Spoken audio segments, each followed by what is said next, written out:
The President.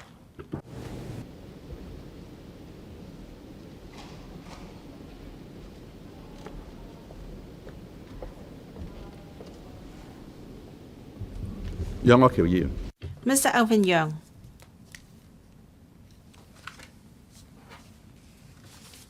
President, I'm trying to calm myself down, whether it be slaves or lackeys. At the end of the day, it's about whether you admit to it or not. Any overreaction might be a sign of confession, but of course,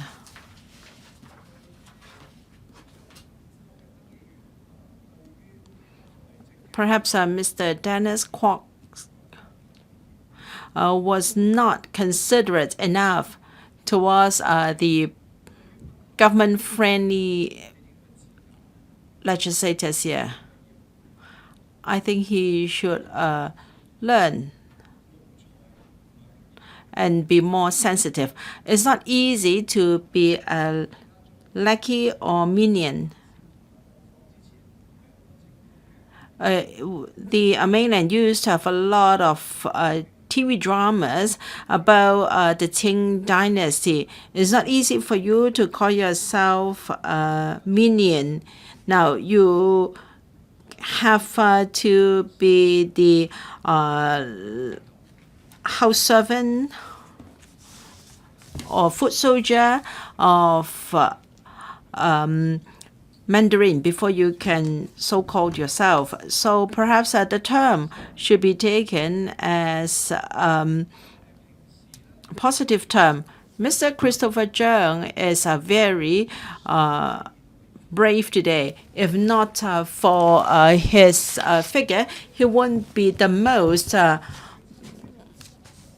eye-catching member in this chamber, but because of his physical location, he might easily catch the attention of the president. Our president isn't someone who is very eloquent, but today he's able to make remarks in a very eloquent manner. I'm not saying that the two are colluding, but perhaps because they're in the same camp, they share common views, and therefore they can put up such a good show today. But I must commend the CSYA, Mr. Matthew Chung.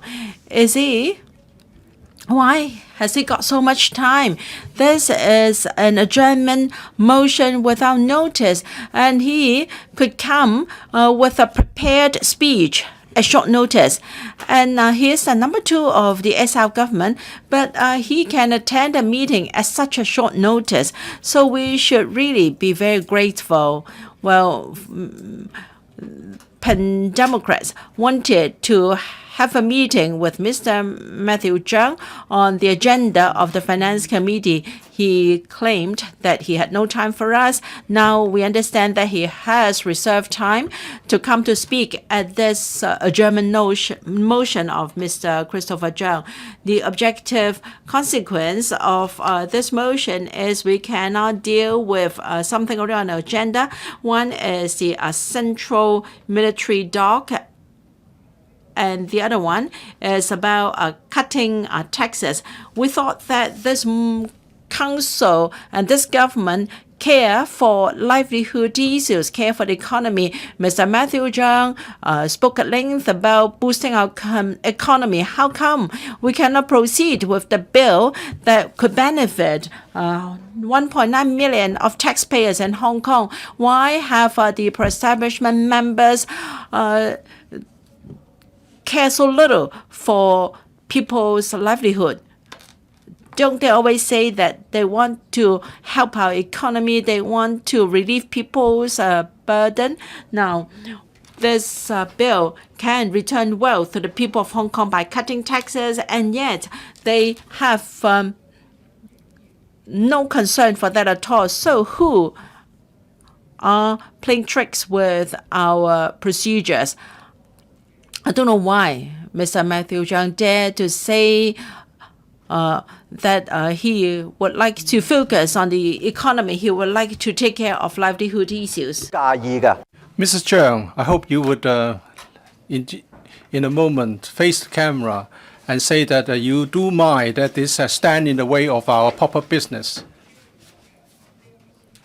Well, I would like to make it clear that we are against changing the central promenade into a military dock. This is wrong. We wouldn't have a chance to say this if not for this motion, because the government has failed to justify this.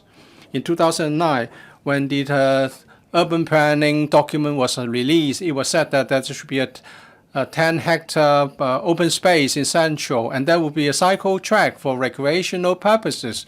The Central promenades will have a design that would be compatible with the other military facilities. That's in the paper in release in 2009. And 2013, the planning department blatantly changed the planning, and then the land is simply shown as a military use land, and Hong Kong people's rights are taken away. Is it really necessary? Of course not, because it's C.Y. Leung which took the initiative to change this piece of land into military land without consultation, and now it will be used permanently for military purposes, and it will be managed by the PLA. Why can't this be debated in this council? Why don't the pro-establishment members openly veto the amendments moved by Mr. Au Lok Him and Mr. Xu Hoi-dek? Why do you want to shirk away from the debate? Why don't you have the courage to have a debate, an honest debate with the Pandams? I would have thought that you were very patriotic and you loved the garrison, you loved the PLA. Why didn't you say something to express your love for them instead of stirring up the resentment ahead of the 1st of July protest? You have been the you have been guilty of direction of duty for months, and now you want to shirk away from the debate. Well, do you think you will be appreciated by Beijing? Concerning the motion of Mr. Christopher Zhang, this is something set against the background of the extradition bill. Well, you have misled the Central People's Government. You said that there will be no okay. It will not be accepted and it will be passed into law. And in just a few days' time, everyone make an about turn. I've omitted the DAB. On the 13th of February, the DAB organized a press conference to say that they would like to help the victims of the Chan Tong Kai case. And then the DAB said that people said on the 10th of June, that is after the first mass protest on the 9th of June, the DAB said they would support the resumption of second reading of the bill. All right, that's what you have always wanted. And then when Carrie Lam had apologized, the DAB also claimed that they have been reflecting people's view to Mrs. Carrie Lam. To whom are these remarks addressed? To the people of Hong Kong, or to the mandarins in Beijing who are now trying to sort out and handle the aftermath? It's a difference of just 8 days. Why has there been an about turn, a totally different stance? Maybe it's the fate of loyalists, especially those who are in the #1 loyalist party, DAB. Pandams can never do this. We are incapable of doing this. Well, no need to be so pleased about this. Well, you claim to want to help the victims in that murder case, and now you have abandoned the victims. I have introduced a private bill. If you want to use it in your name, in the name of Starley Lee or Mr. Holden Chow, you can either of you can be the sponsor of the bill. I don't mind. Just take it. Why have you forgotten that you said you wanted to help the families of the victim? Now, at one stroke, everything has been swept under the carpet. So, Madam Chair, don't forget, in February, you sounded so righteous in front of the camera. And Mr. Matthew Cheung, well, you cannot escape from this. You said it's not important. It's the number of protesters was not important. CS. How can you justify what you have done to the families of the victim of the murder case? Why can you claim that you have got nothing to do with all these? And Mr. Junis Ho, Mr. Alvin Yeung has said it's a family of Mr. Chan Tong Kai. Well, if you listen carefully, well, wait. Mr. Juniso, what you want a clarification then? Yes, Mr. Alvin Yeung, you may choose to clarify or not to clarify.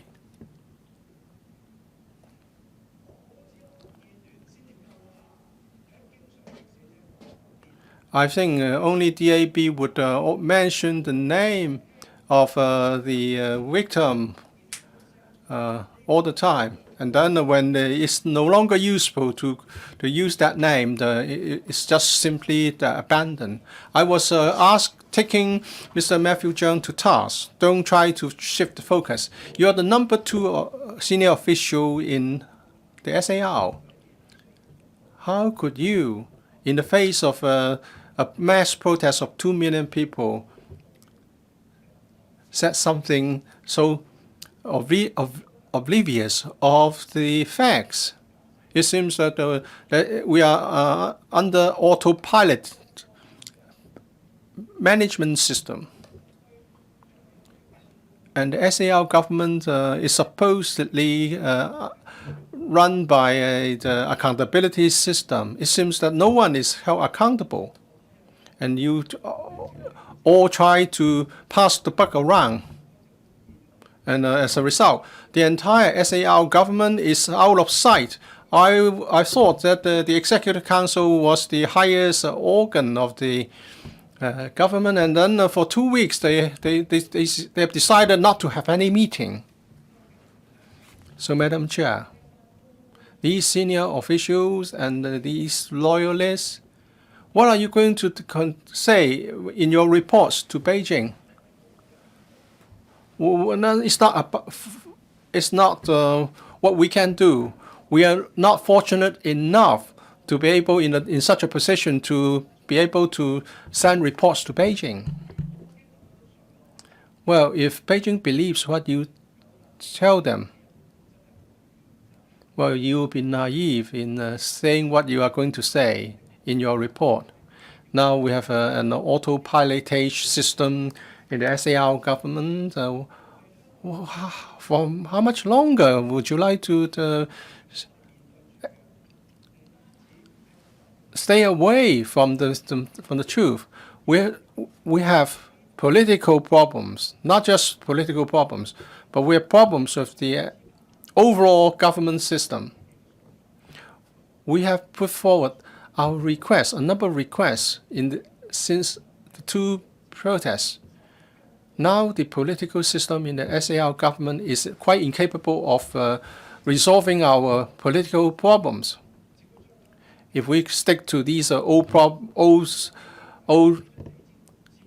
systems, we're not going to solve any problem, and the problems will keep heaping under the carpet.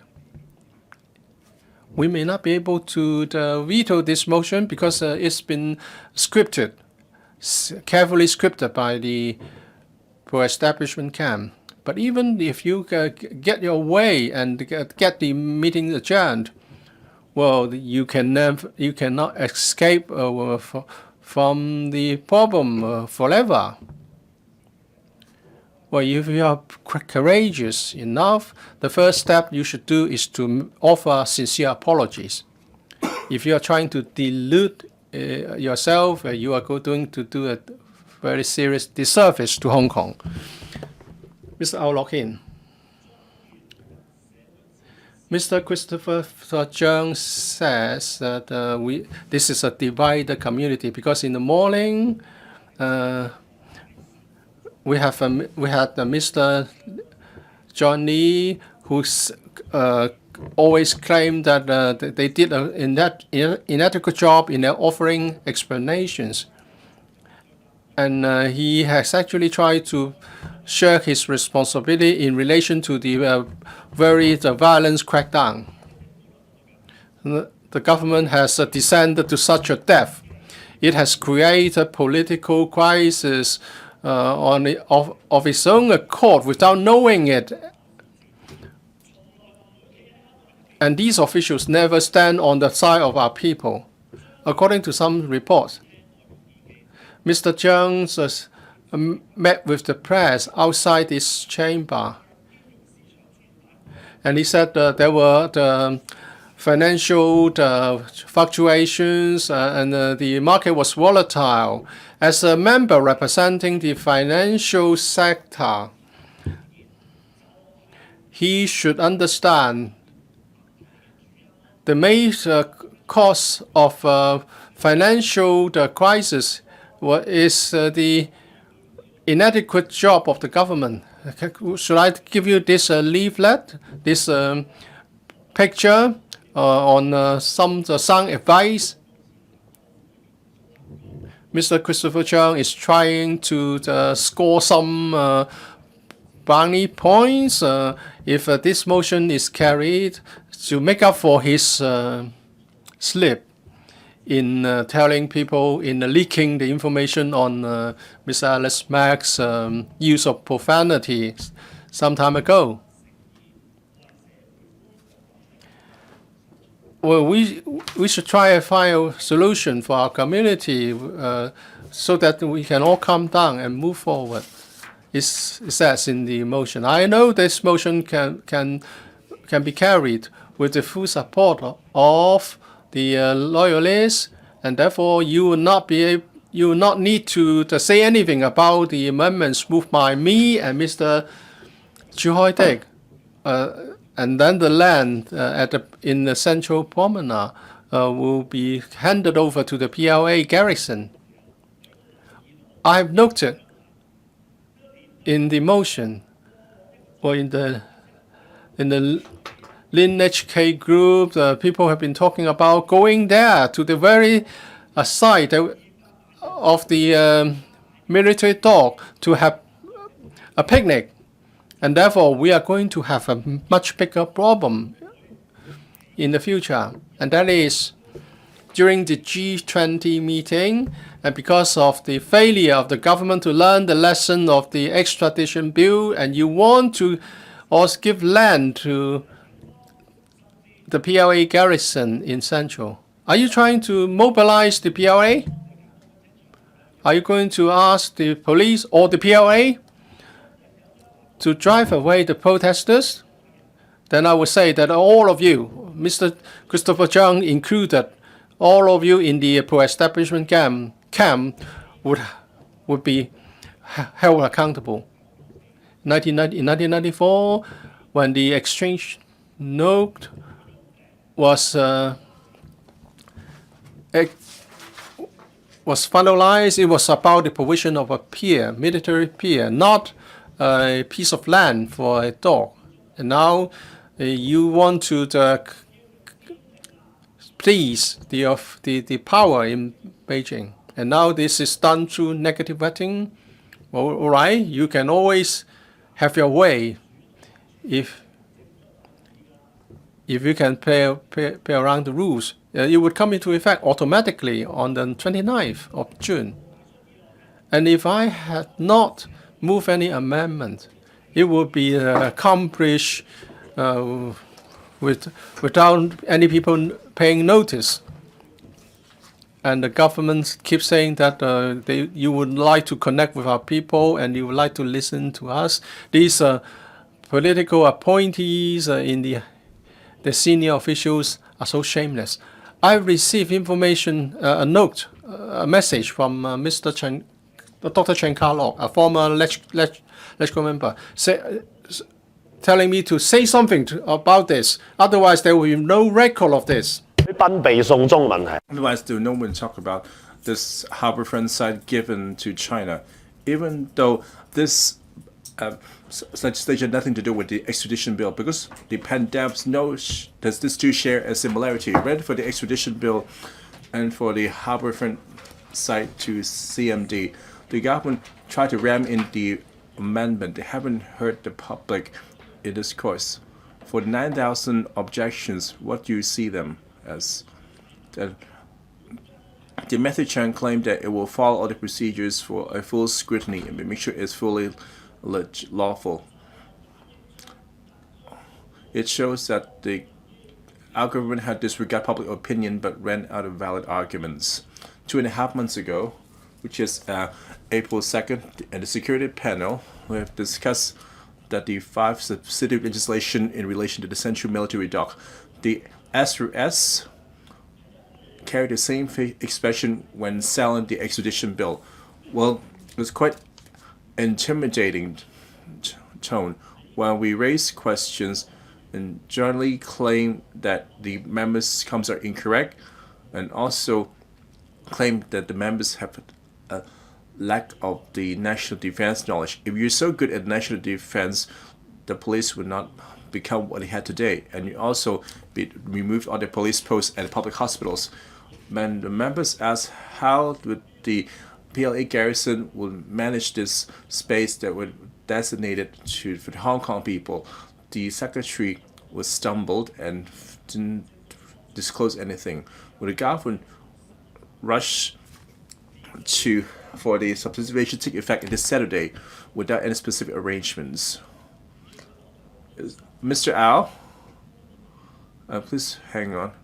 We're now having a German debate, and the topic is on the Mr. Christopher Chang's motion. I want you to point out that if you already touched on the CMD legislation, I already gave you 7 minutes. Please return to the German debate topic. I'm talking about the controversy of the central military talk as two faces of a coin of the extradition bill. It's because the government doesn't read public opinion and make political misjudgment. While you distance away from the government, that's while acknowledge across the government. While you claim in a press conduct is okay to withdraw the bill, even the DAB have distanced themselves from the government. Matthew Chang should think hard why things become such a state.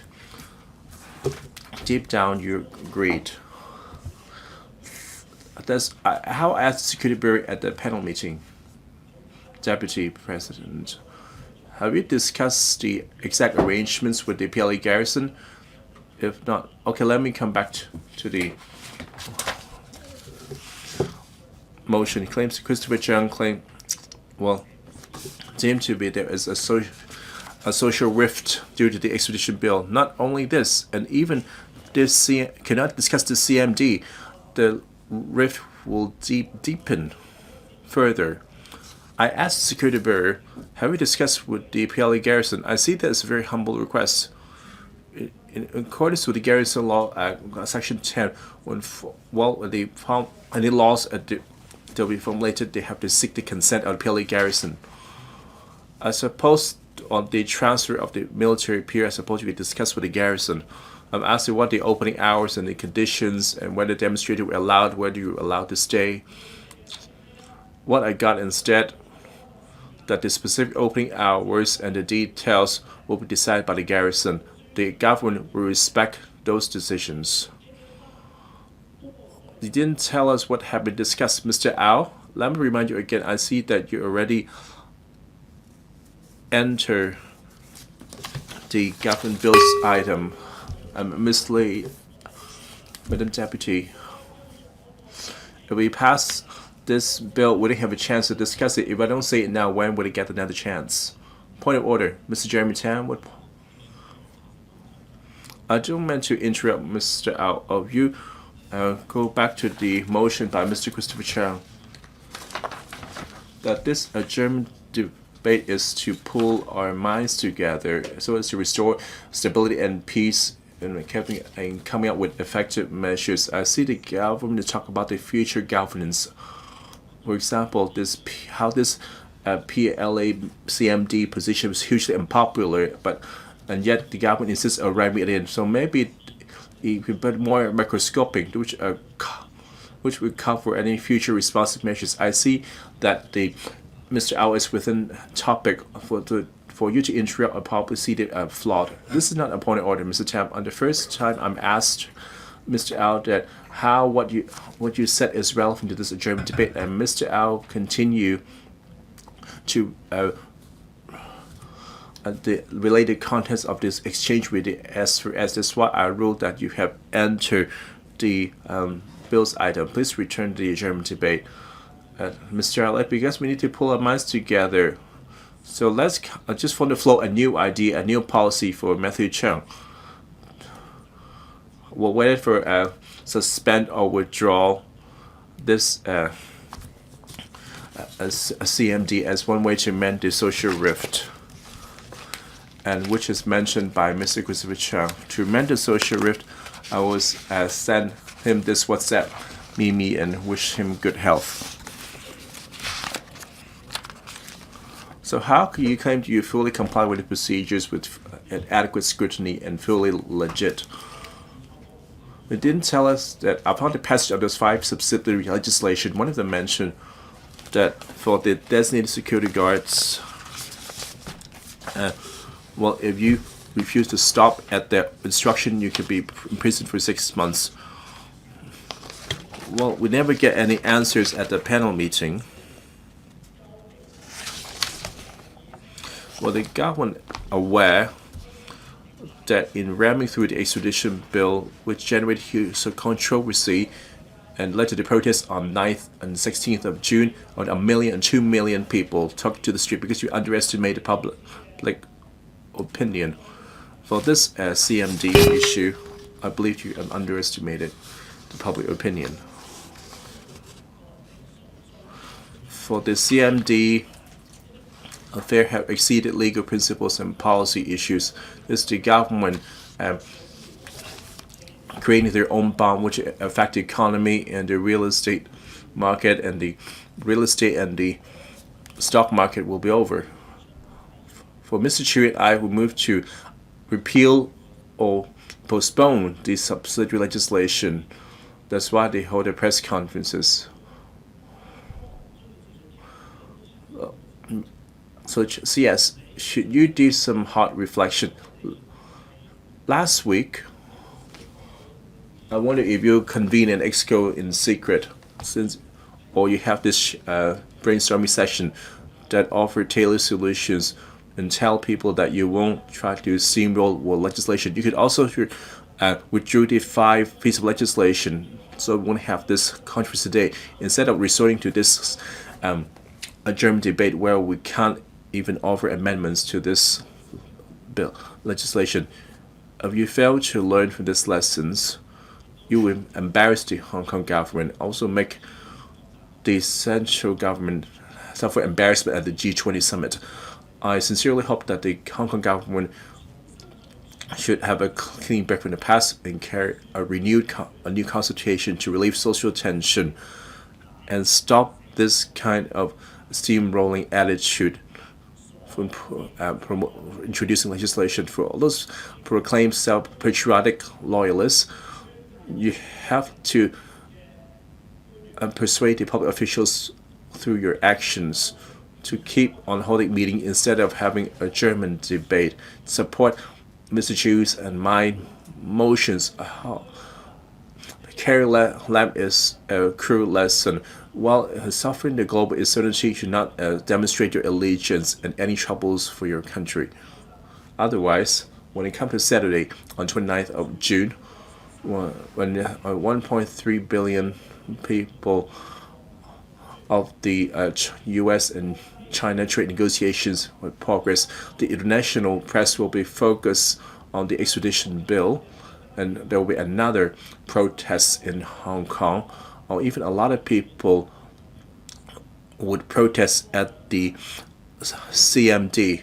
One country, two system. The international press will ask the head to vanish. I hope that the CS head should specifically address this. While the meeting is suspended, I had a debate with Priscilla Leung.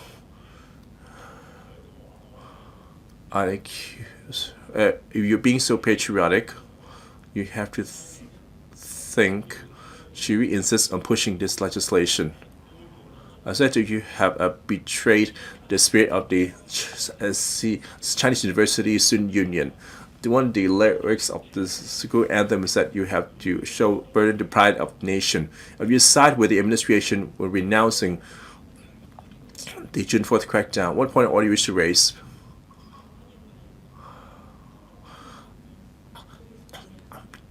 The word betrayed used by Mr. Ao is offensive. Well, what he said as betrayal, well, we others see with whatever they themselves are betraying the interests of the nation. We are Chinese people. The Chinese university people, Chinese universities call that because it's Chinese. You should study the history of CUHK before you speak here. You're not qualified to speak about it.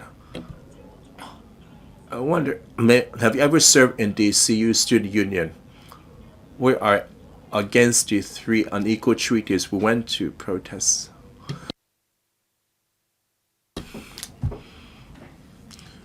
Dr. Leung, please stop speaking. Mr. Ao, please continue. Well, as the 38th ex-co council member of the CU Student Union, I hope you can rekindle the spirit of this Chinese university. What is that, a New Asia College motto? I'm from United College, not New Asia College. Chinese university is for the Chinese, not for those people who support Hong Kong as part of China. Anything that breach of the national interest will be violation of the CUHK spirit. Let's go back to school.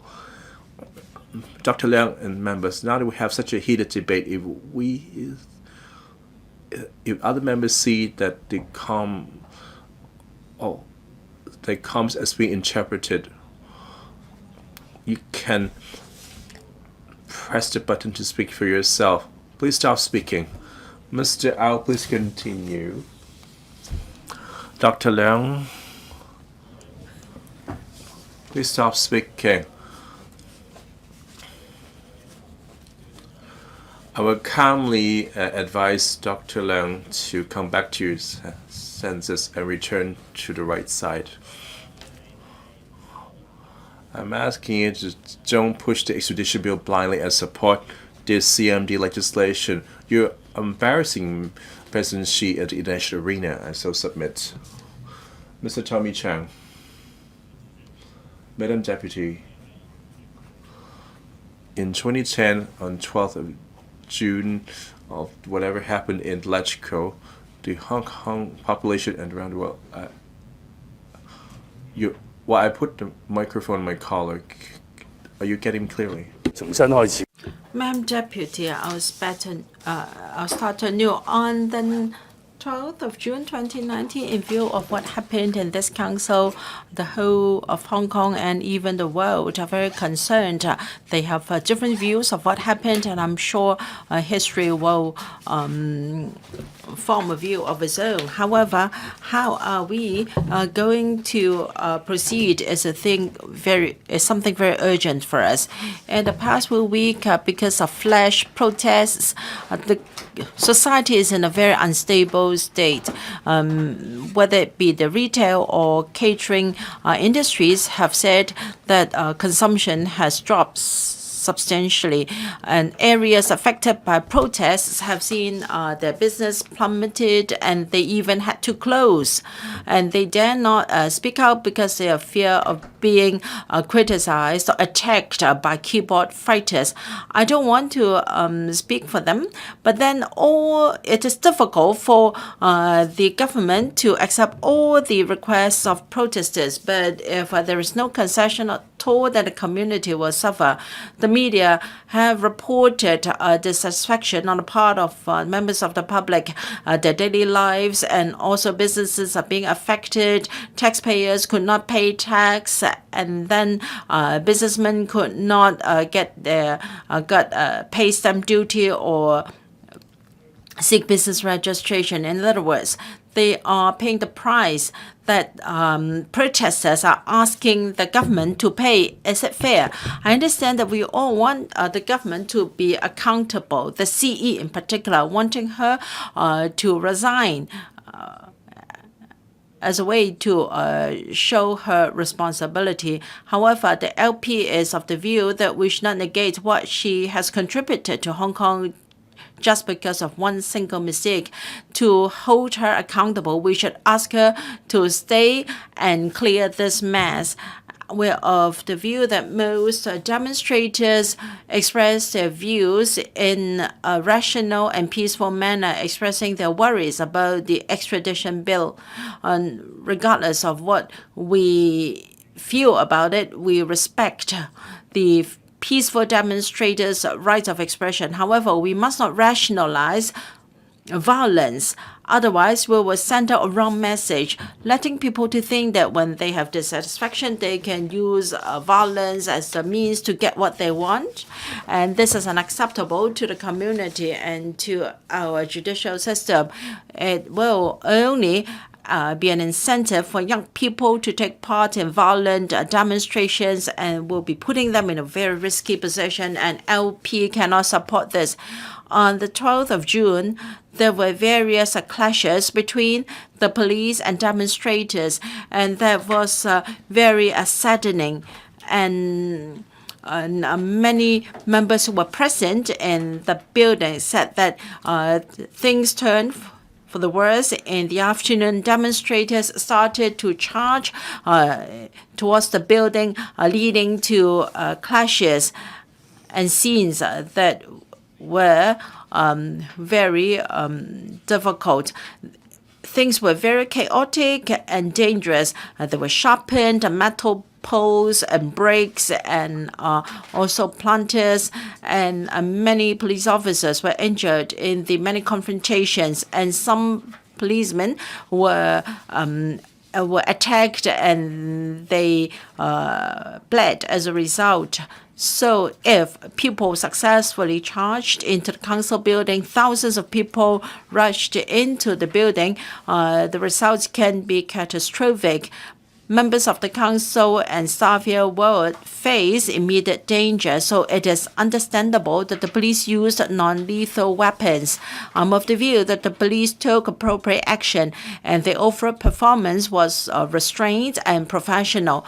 Last week, the CE and the CP clarified that they had not labeled the clashes as a riot, and they did not say that members who took part in the rallies on that day were rioters. Many of them were students. In the past 2 weeks, we all received many video footages accusing people of using violence. Some of them were demonstrators, and ordinary members of the public like ourselves should not cast our own judgment lightly.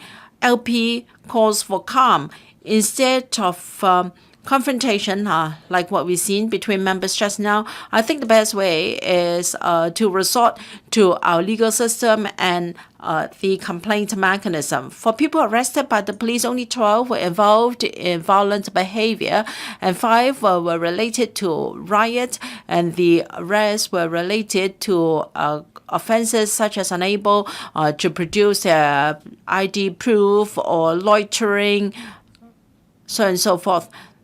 After investigation and seeking legal advice, the police were of the view that there was insufficient evidence. So people who were arrested, or the 7 men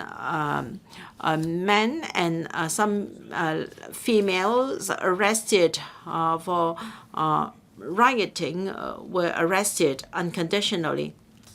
I'm sure we have an independent judiciary.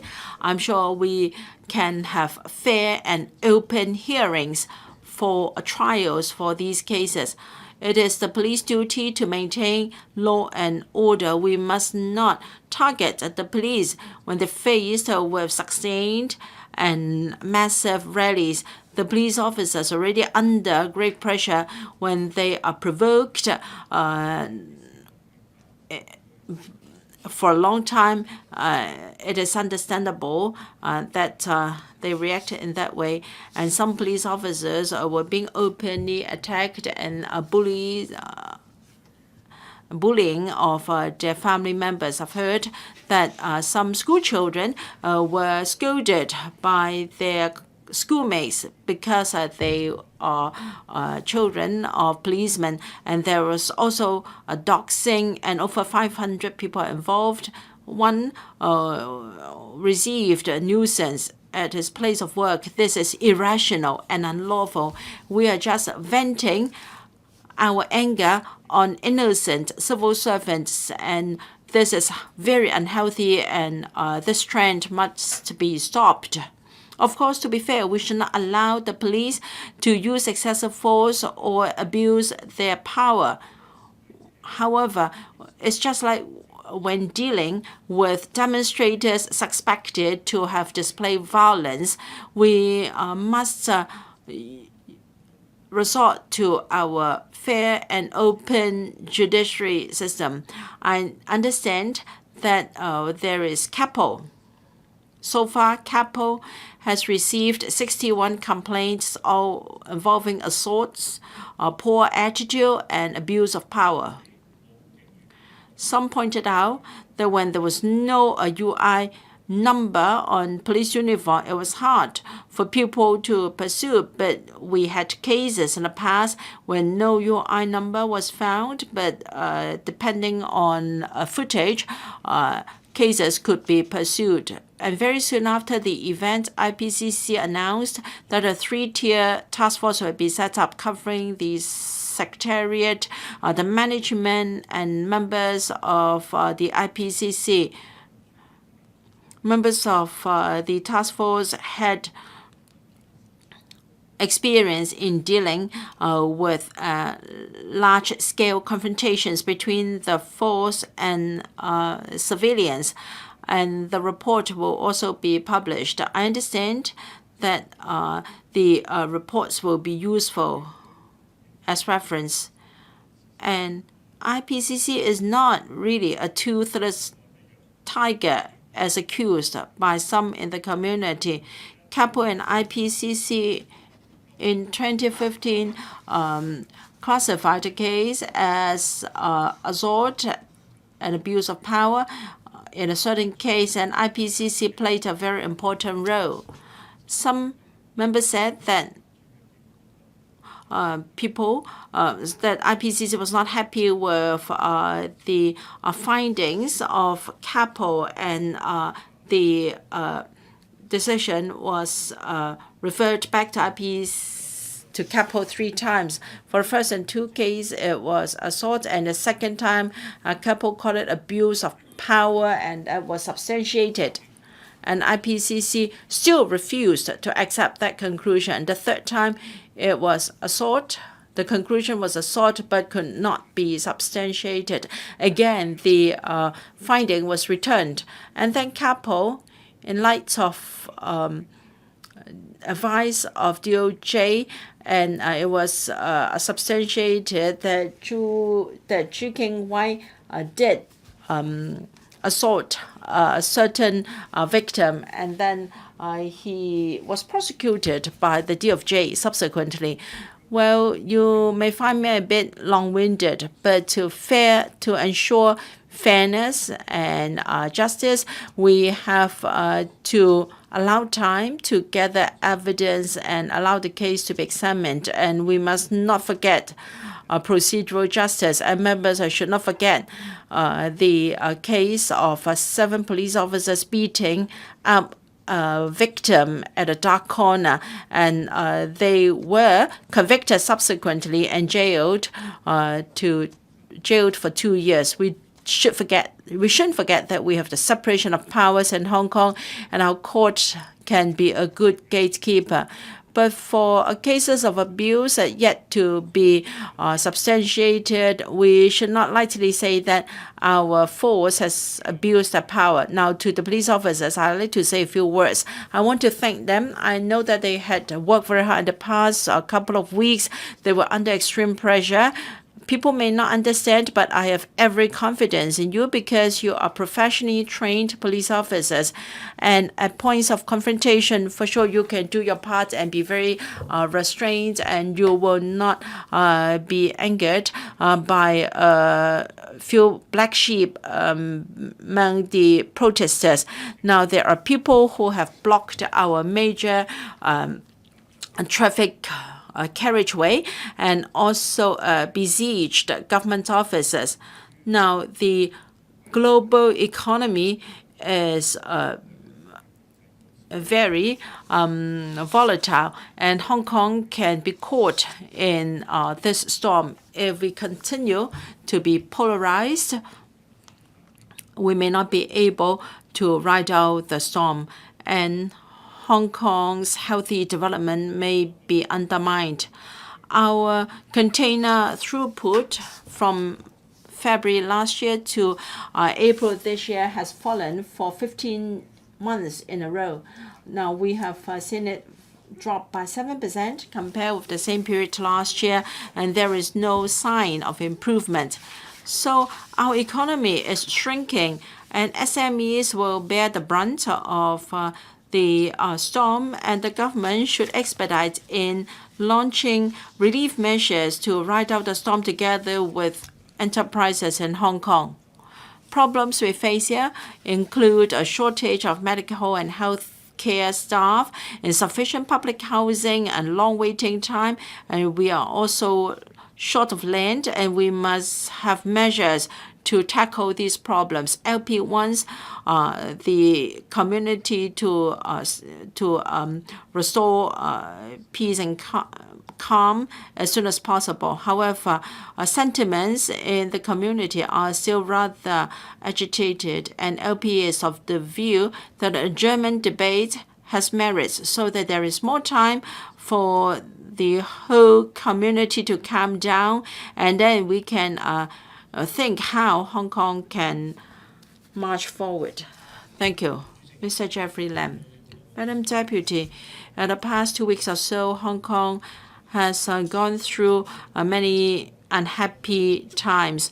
I'm sure everyone who loves Hong Kong will feel that the last 2 weeks were very long and saddening. In particular, on the 12th of June, there were mass rallies in places around the council. Although in the main they were peaceful, but there were clashes and confrontations, and they were vividly showcased on social media. And Hong Kong people's emotions have been stirred up, and people with different stances are attacking one another. And again, polarizations appear in society, and we have seen social rifts. And the protesters have decided to escalate their action. They have besieged the police headquarters, the revenue tower, and the immigration tower. They had clashes with civilians, and this is something we don't want to see. Some say that we have all this all because of the proposed amendments to the extradition law. Now, I have known DC for a long time. I'm sure that her motive and objective in proposing the bill is she wanted to vindicate the victim in the Taiwan homicide case, and because of the loophole in our fugitive offenders ordinance, we could not do justice for the victim, and therefore she wanted to do something to improve the situation. The sentiment in the community has experienced a lot of changes. It's make a turn for the worse, and therefore the SAR government has decided to suspend the amendment bill. Well, this is the right decision, having balanced the aspirations of different parties. I know some people are unhappy about the decision to suspend the bill. They would like the bill to be withdrawn. But objectively speaking, there's no difference between the two courses of action. The government has explained again and again that this bill will not be tabled again. In other words, it's already the end as far as the amendment bill is concerned. I hope people would not be so concerned about the choice of word. Otherwise, we will not see any calm. Here, I would like to thank the police force. Over the years, they have been protecting our people and our properties. Hong Kong is one of the safest cities in the world, and we have to thank the police for that. Here, I would like to say something for frontline police officers. On the 12th of June, near MOT, there were frontline police officers on duty. They were diligent in discharging their duties. They provide the needed service for the public. If because of individual episodes, you think that they have abused their powers and they were out of control, there would be bias and not impartial. Because from the video we've seen, they were rammed against, their safety was threatened, and some even had their head banged on and injured. Many of my friends are angered by such scenes. And the last week, a large group of protesters surrounded the police headquarters. They threw the eggs and they went to anger on frontline officers. I think that's too much. Whatever your position, everyone should stay calm and look at the whole incident holistically, and then one should never jump to conclusions and hold biased views. That would be very unfair to our police force. Madam Deputy, everyone assumes different roles and they have different statuses. Well, when they take off their uniform, they are one of us, and they have families. And now the anti-police sentiment has reached a peak. Many people have tried to vent their anger on the police, and when police officers are on the street, they are attacked as rogue policemen. And if you look at the Facebook accounts, you will see the messages attacking the police. I feel sorry for their families. And if they say something not to the liking of some people, it will be very soon uploaded to the social media for abuse. And their personal data have been uploaded to the net. Some 500 officers have suffered this fate. Their families are subject to different degrees of abuse. Their children are bullied in schools.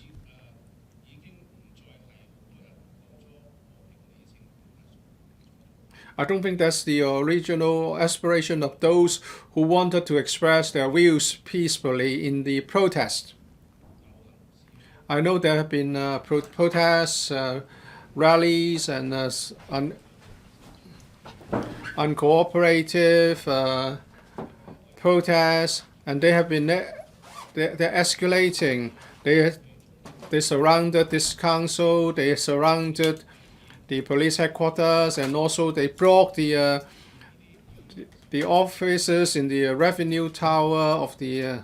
Well, this is unreasonable as a means to seek their justice. This would affect innocent people, and this would project a very poor image of Hong Kong to foreign media. It seems that we have become a city of protest. We have protests every day. We have a campaign of this sort and another of day in and day out. Well, some foreign friends have told me that if this continues, would our business environment be adversely affected? If we allow this atmosphere to spread, then our community will come to a standstill, and our foreign investors will be worried about the business environment here. Madam Deputy, I understand many young people would like to do something to express their views on the extradition deal in order to safeguard our core values of democracy and freedom, and also to avert the so-called injustice. And now the amendment bill is no longer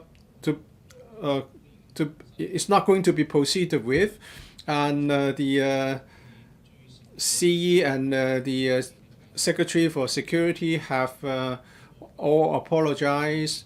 They will be humble in listening to people's views. So I hope all people should calm down, and so that we can restore our normal life, and calm will return to the community, and stability can be restored. I've been told by some people in the business community, they want this to come to an end. If some people continue to escalate their action, thereby affecting people's daily life, and business operations will be severely affected, there will be social confrontation, and there will be an adverse impact on our status as an international financial center. For example, a few days ago, some protesters blocked the Inland Revenue Department's entrance, and it was an inconvenience for some people because this is the season for filing tax returns, and some companies are filing the tax documents on behalf of the clients.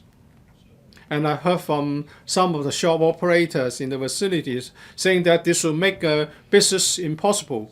At the same time, they continue to pay rent, but the business loss is lost forever, and they were making losses every day when they do this. We should not allow this to happen. We should not allow other people to be adversely affected for the sake of expressing your views. This is not freedom. Everyone is free to air your views, but you should not affect other people's livelihood. This is not in line with the spirit of freedom. Madam Deputy, in Hong Kong we have the rule of law. I hope young people, whatever action they may want to take, should do it in a peaceful and orderly manner, and always be lawful. Don't affect the livelihood of other people.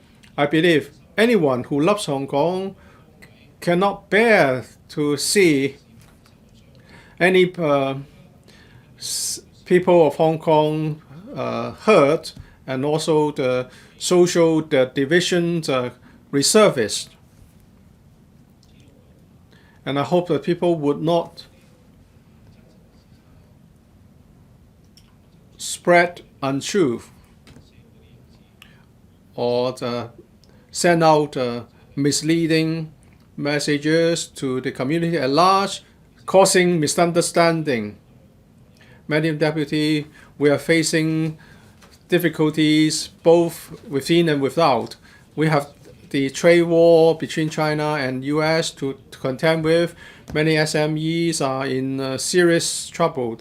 They all want the political turmoil that we have witnessed to come to an end, so that we can concentrate our efforts on economic development and improve our living standards. In past decades, we have achieved much, which is the fruit of a lot of labor, and it's a hard-won achievement. I hope the business sector, the government, and everyone should stay together and return the course of our economic development to normal.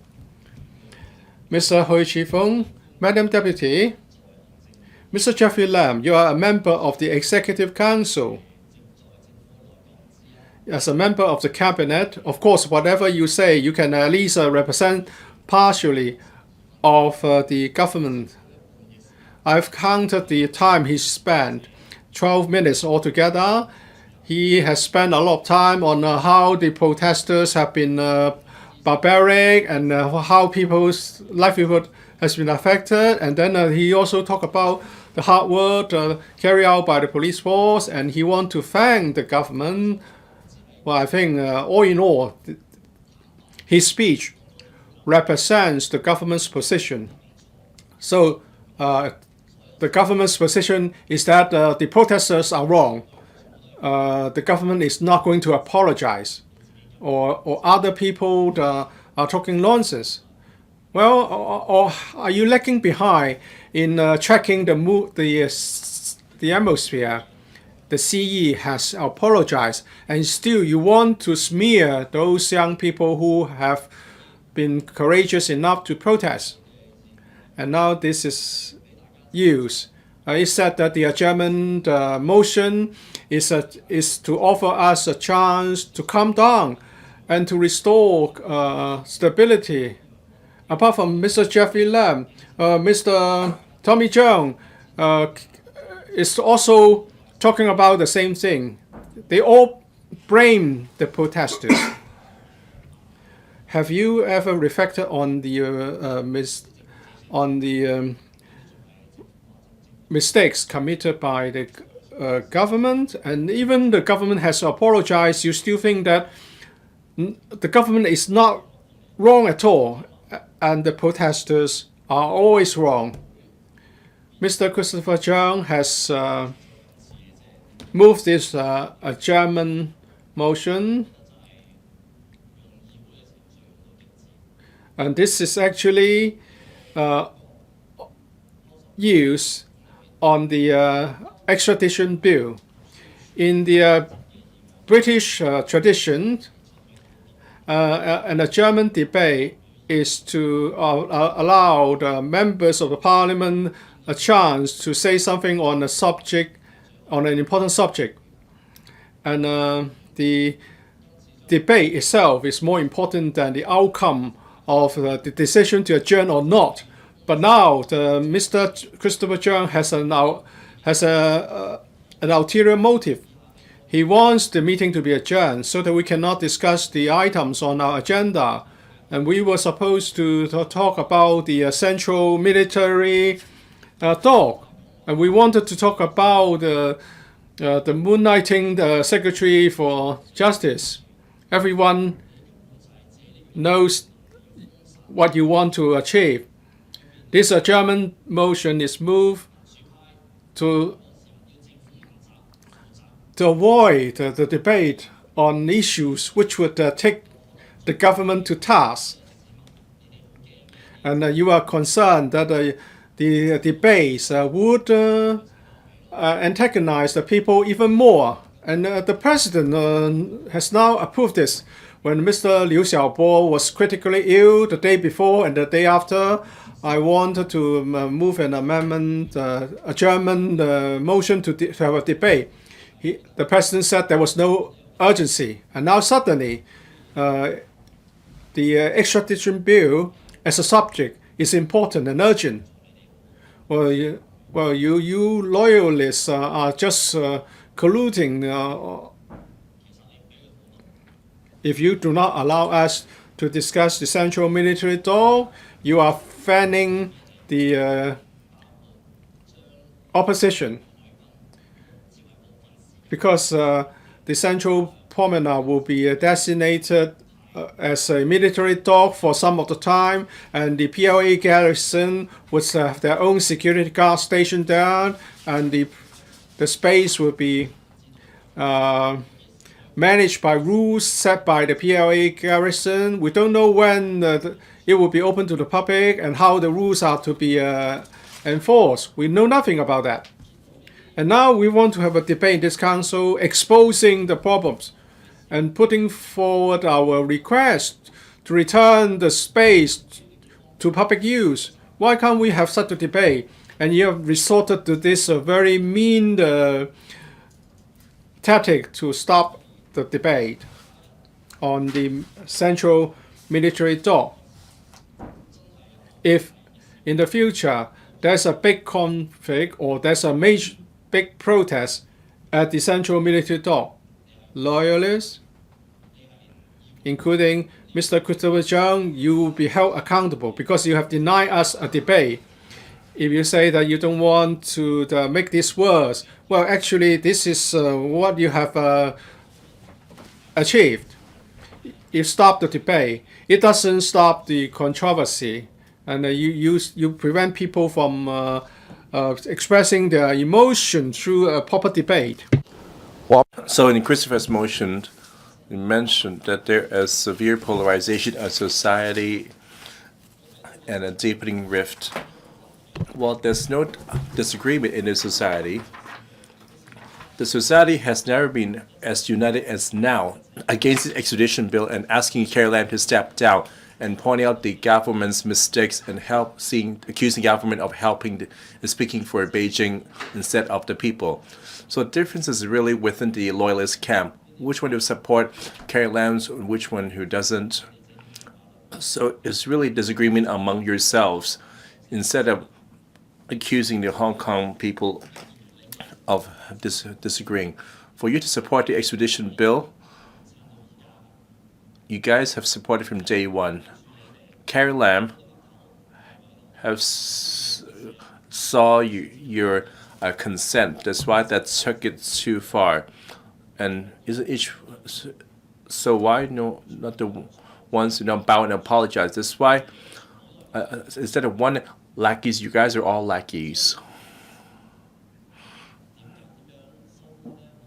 So how do we clean up this mess? You're probably asking this yourself. Simple. Well, for the young people, the pandems or the mainstream voices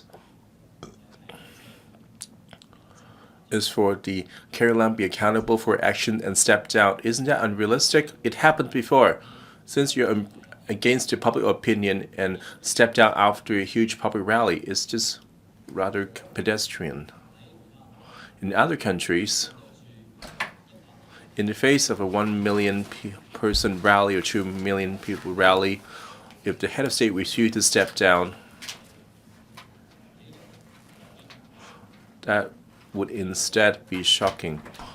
So how do we defuse the situation is to withdraw the bill instead of playing with the semantics and claiming that you would suspend and it will terminate and it will natural death and face up to reality. Just for the sake of whatever's left of your credibility or the tiny little bit of face left by Carrie Lam and let Hong Kong continue to suffer in turmoil. And even have Hong Kong people paying with their lives just for the sake of saving whatever's left of Carrie Lam's face. So how do we defuse the situation? Exonerate them. I see the schizophrenic. While Tommy Cheng claimed that the protest was peaceful, and yet spending more than half the time accusing him of throwing drinks and metal poles or maltreating the cops. This is just the policeman, very schizophrenic. So deep down, you still see as a riot, and refuse to retract your characterization and abuse the judiciary prosecute them for rioting. For those being arrested and prosecuted for riot, I suppose the number will grow. They will need to be facing 7 to 10 years imprisonment and other retaliation. How can a public brush that aside? So how do we defuse the situation? It is set up the independent committee of inquiry to be chaired by a retired judge for a thorough investigation. For the student movement that day, whether it should be characterized as a riot and the police abuse their powers, I suppose the conclusion is obvious. If you're claiming clean, why are you afraid of facing the inquiry? You ask me, I never hate policemen. I never believe that the prolonged confrontation between the public and the policemen would be any benefit. The government would rather put the policemen at the middle and refuse to retract this bill and refuse to step down from public office. If you ask me how should we resolve this, that for CE should step down. From the public point of view, suspension or retraction will difference of heaven and earth. Well, in reality, if you suspend it, it's still in the state of first reading. From the public perspective, a peaceful assembly and rally and riot, there's a huge difference between the two.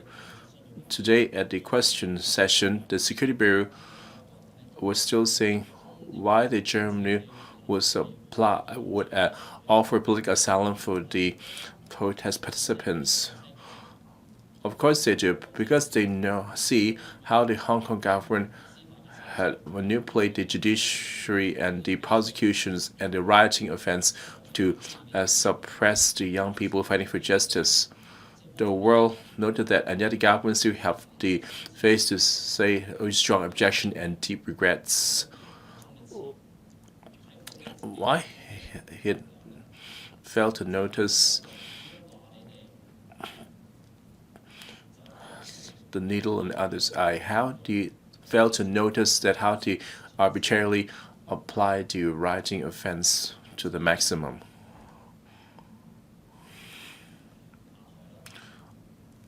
Step down. Carrie Lam should step down and apologize. John Lee should step down and apologize. Teresa Cheng should step down and apologize. Then you can solve the situation. Why should we take advantage of the opportunity for the adjournment debate, for to intimidate peaceful demonstrators and accusing them? These are the oppressed ones. That's why they step out to resist. Why are you accusing the oppressed as being in the wrong? Why don't you act on your conscience? And the KJLM just said that you're distorting the truth. It should be the government distorting the truth. The intention of the extradition bill was wrong in the first place. The intention of the bill is to distort the truth, is to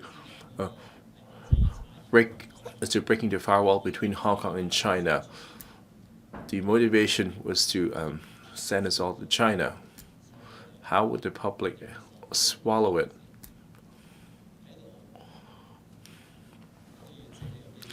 I will take this opportunity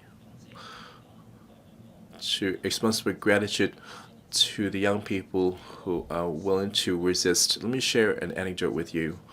On 12th of June, well, I couldn't sleep the night before.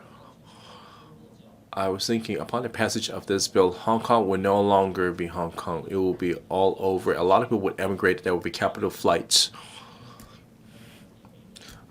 How it will affect our future?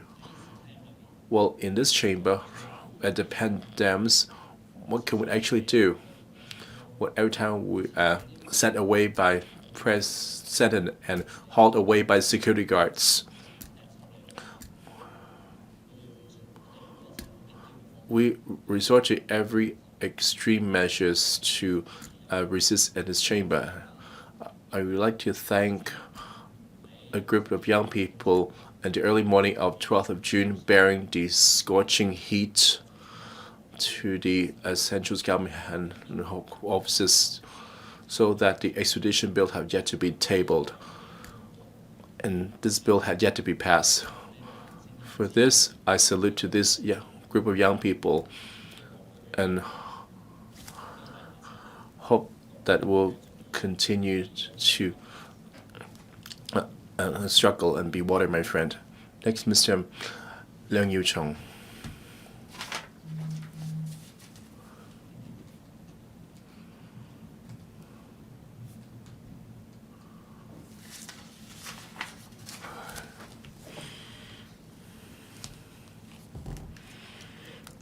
President,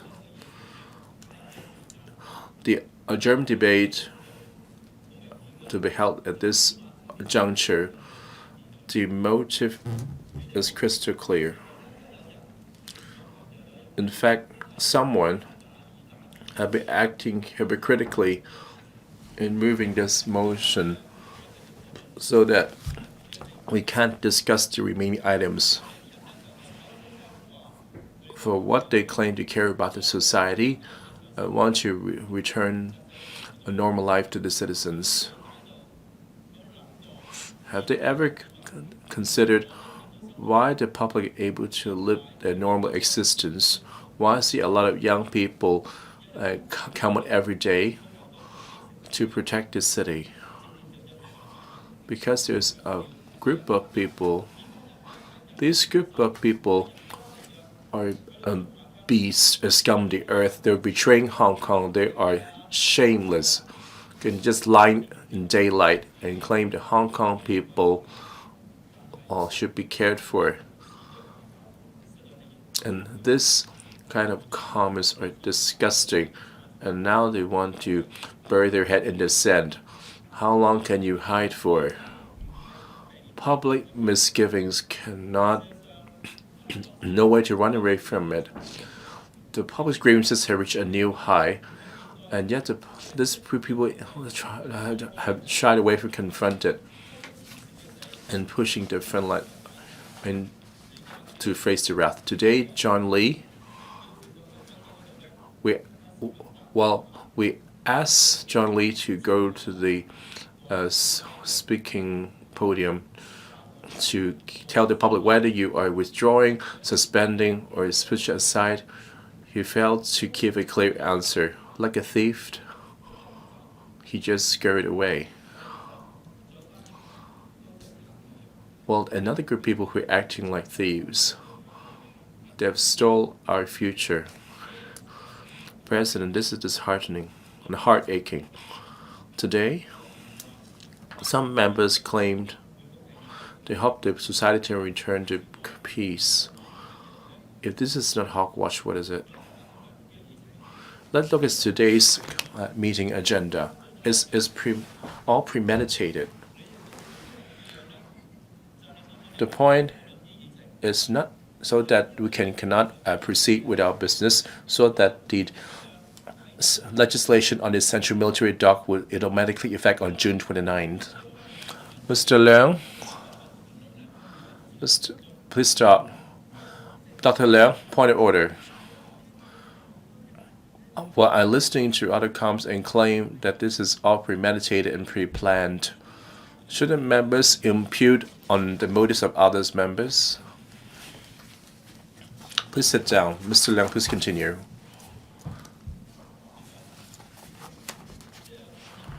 So, this group of people are scums.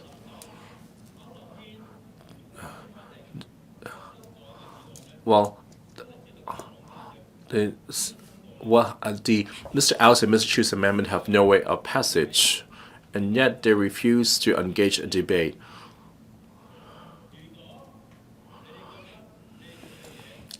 If you see what you do is righteous, so why do we engage in a fair debate? Why do we dodging while using the public as an excuse? So the Central Promenade is done from the reclamation, and the government promised that to be an open space. And giving a public is enjoyable space, but not for the government to hand it over to the People's Liberation Army. So back in 2013, the Town Planning Board to rezone part of the essential waterfront as the PLA military site and reduce sharp public objections. Even the TPP have received tens of thousands of objections. The government insisted on rezoning. Does the government listen to the people? Does it set any store by public opinions and sentiment? It is clear for everyone to see that the government doesn't care about public opinion, and this CE is so intransigent. She has no regrets for mistakes she has made. She treated 2 million protesters as being nothing, and when people wanted him to come out, she just buried her head in the sand. I'd like to ask, how much longer would she like to bury her head in the sand? The place was promised to be an open space for the public, but now the site will be ceded to the central authorities. For those who are here, do you know how the young people out there feel? How sad they feel. Have you ever considered yourself as members of the community? How come you are so careless about this issue? Why can't you consider issues from the perspective of Hong Kongers? President, the government insisted that the extradition law be passed. Many people were more than eager to show their support, asserting that if the bill were not passed, Hong Kong would be a haven for fugitives. But what has happened eventually? The CE came out to apologize, though she didn't say exactly that the bill would be withdrawn. She just said suspension, although the SJ or the CSYA said that the bill will not be reintroduced within this legislative year. Does that mean that Hong Kong will remain a haven for fugitives in the interim? What logic is it? You're contradicting yourselves, because what you said was not true. When you wanted to pass a bill, you could resort to all sorts of excuses, and when you want to do the opposite, you can, again, use all sorts of excuses, because the government thinks that so long as it has sufficient votes in this council, it can always have its own way. It's just like today. They don't want us to talk about the central reclamation, and they have acted in a way to stop us from debating on it, because they have enough votes in this council. And this is what the government is. However, people now know what is public sentiment. Since CE has apologized, they have decided to at once break ranks with the CE. We can all see such a saga. And what is even more heartbreaking is so many people came out to oppose the bill, and the CE said that she apologized sincerely. How sincere she was. When her press briefing was broadcast live on Facebook, we could see angry faces coming out. We can see the angry emoji coming out. So she did not come out to pacify the public. Rather, she was provoking the public. People came to the conclusion that she was not repentant. She still insisted that she was right. So people say that this CE is even worse than the netizens that make negative comments on Facebook or social media. The 5 demands from the public are clearly stated, and yet the CE acts as if she is blind or deaf. She has made no positive response to these demands. She has totally ignored the aspirations of the public. She has no heart to serve the people of Hong Kong. However, it's ridiculous. She asked the public to give her a second chance.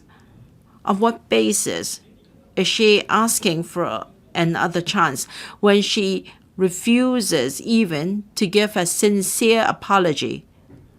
Because if she were sincere, she would not. She could not just say sorry. She has to walk the talk. She hasn't taken any follow-up action on her apology. Our rule of procedure state very clearly that there is nothing as suspending a bill. Let me repeat once again, there is nothing like suspending a bill in our rules of procedure. The bill cannot just be suspended, and she owes us an explanation. President,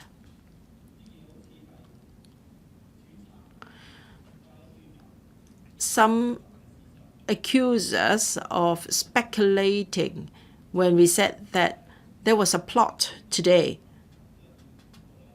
Why isn't it true? I think, as mentioned by another member, and the CS may care to tell us, when did you learn that we are going to have this adjournment debate this afternoon?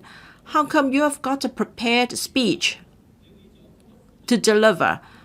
How come you have already reserved time to attend this part of our meeting? If this is not a premeditated move, what is it? It is not pure speculation. Our remarks are supported by facts. The public has discerning eyes. You cannot brush aside our remarks. If I'm wrong, I stand to be corrected. But CS, in your reply, give us a clear account. When did you learn that there was such a motion, and when was your prepared speech written? Tell us. If this is not collusion, what is it? President, of course, we understand that the government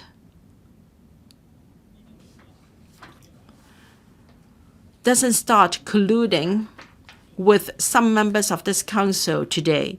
We have seen such blatant behavior often enough. The problem is, given the dire situation we face now, we don't want to see this happening. We don't want the government colluding with some members of this council as usual. And they use laudable excuses, saying that it is for the interests of Hong Kong. Are they being accountable to the public? Then can they face the public? Our society is severely sick. The pro-establishment camp should not continue to act in this way. It is time for them to turn back and to repent. It's true that you enjoy the majority in this council, but you should not take advantage of that to trample on the interests and rights of Hong Kong people.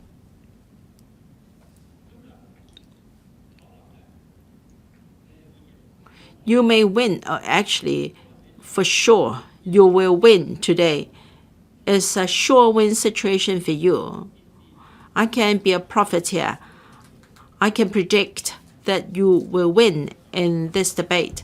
But, President, let me tell you that Hong Kong is a loser. Hong Kong is a loser because of you. I hope you understand that after that, you will be condemned in history. You are guilty. You talked about sincere reflection. Well, when the whole of Hong Kong is lost, can you be happy? Can you rest assured? Won't you feel sad for that? Thank you. Mr. Kenneth Lau.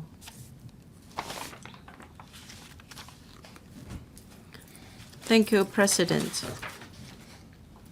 The SL government wanted to amend the FOO, and as a result, millions of people took to the streets on the 6th and on the 9th and the 16th of June, and Carrie Lam, the CE, decided to indefinitely suspend the bill.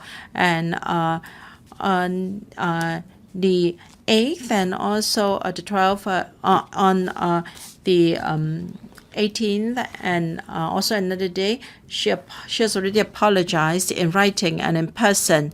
In fact, amending the FOO can ensure justice is done for the victim of the Taiwan homicide case, and can also plug the loophole in our FOO. Unfortunately, the opposition forces have exploited the situation to incite the young people to oppose the government, and the government did not give sufficient explanation to the public. They also misjudged people's sentiment. As a result, public sentiments went out of control, and things turned chaotic. However, Carrie Lam, the CE, did not shirk from her responsibility. She has indefinitely suspended the bill, and that is tantamount to canceling it. And she also apologized sincerely for the rift caused in society, and the whole government has learned a painful lesson from this event. This humble and sincere attitude is a display of the government's moral responsibility and courage, and I think that warrants our support and understanding. The government has decided to suspend the extradition bill. Unfortunately, activities in the government have not stopped. Angry young people besieged the police headquarters, the immigration tower, and the revenue tower, hoping to paralyze government operation. They are also blocking citizens that need the government services. They're being very selfish and unreasonable. They even block ambulancemen from going into police headquarters to look after a pregnant lady and also a cancer patient. What they did was very despicable, and that has gone beyond, far exceeded the bottom line people can accept it. The opposition camp has not tried to calm down these people. On the other hand, they have incited people to oppose the government. They have ulterior motives. They don't care so long as they can achieve that 5 requests, i.e. to withdraw the bill, to reverse the verdict of a riot, to release all the rioters, to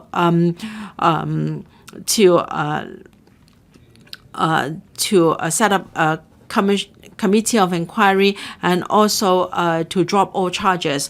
Well, they want to create chaos in Hong Kong because the more chaotic Hong Kong becomes, the more political mileage they gain. We all love Hong Kong. We want the best for Hong Kong, and therefore the urgent matter is for the government to defuse the crisis and to mend rifts, and they should show their determination and take stock of the current experience and take Hong Kong forward and mend the wounds caused by the incident. The government must listen to the voices of the people more carefully and communicate with our young people to avoid a repetition. The global political and economic situation is very complex, and there is also the U.S.-China trade war, and the future is very uncertain. I think we should set aside our differences and stand united so that the SL government can have time and room to think for the future and focus its energy on livelihoods and our economy so that we'll not be dragged down in this storm. We have many pressing issues to attend to. We have to embark on major reclamation project to increase housing supply, to improve our living conditions. We should increase manpower for public hospitals to relieve them of a heavy workload. And we have to help families in need. Our industries are not diversified enough. We should find a way to develop and diversify our economy. We should seize the opportunities presented by the Greater Bay Area. We should develop new areas of strength and move forward. We should avoid social division, and we should calm down and